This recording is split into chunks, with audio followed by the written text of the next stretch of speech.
व्यक्तित्व की लेयर्स के बीच में दबी अपनी ओरिजिनल छवि को पहचानने की प्रेरणा देती है हमारी आज की कहानी। यह सच्ची कहानी 1954 में थाईलैंड की है। भगवान बुद्ध का एक प्रधान भिक्षु बहुत बड़ी विशालकाय मिट्टी की एक प्रतिमा की वर्षों से पूजा आराधना करता था। एक दिन गवर्नमेंट के अधिकारी आते हैं और उससे कुछ पेपर्स देकर बताते हैं कि इस रूट से एक बड़ा हाईवे बन रहा है, इसलिए इस मंदिर को हटाकर यह मूर्ति दूसरी जगह नए मंदिर में शिफ्ट की जाएगी। इतनी विशालकाय मूर्ति जो इतने सालों में कहीं नहीं गई, उसकी शिफ्टिंग की बात सुनकर ही वह भिक्षुक बड़ा उदास हो गया। शिफ्टिंग की प्रोसेस चालू हो गई। विशालकाय मूर्ति को क्रेन की सहायता से उठाया गया और ट्रेवल के लिए एक बड़ी गाड़ी पर रखा गया। मूर्ति को कैनवास से कवर करके और यात्रा चालू की गई। वह प्रधान भिक्षु जो कि यात्रा में साथ ही चल रहा था, 2-3 दिन बाद उसका बहुत ही मन हुआ मूर्ति के दर्शन करने का। रात में टॉर्च की रोशनी में उसने मूर्ति के ऊपर से कैनवास हटाया। उसने देखा कि शिफ्टिंग की प्रोसेस के कारण मूर्ति में जगह जगह क्रैक और बड़ी बड़ी दरारें आ गई।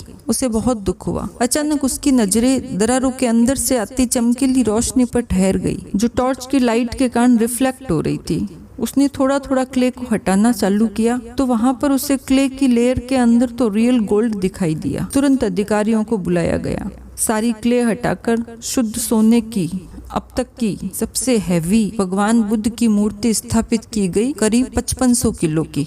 विशेषज्ञ आए। विशेषज्ञों ने जांच से पता लगाया कि 300 साल पहले जब बर्मीज आक्रमण करने आए तो उनसे इस मूर्ति को बचाने के लिए उस समय के बौद्ध मठ के अधिकारियों ने इस पर क्ले की मोटी परत चढ़ा दी। जो लोग ये सीक्रेट जानते थे वे तो मारे गए और पीढ़ी दर पीढ़ी ये राज ही रहा। ये कहानी यह बताती है कि हम सबके भीतर भी एक शुद्ध सोने का बुद्ध है, जिस पर व्यक्तित्व, भावनाएं, रिश्ते और विचारों की न जाने अनगिनत परत चढ़ गई है। जरूरत है बस उस बुद्ध को पहचानने की और उन परतों को, उन लेयर्स को हटाने की।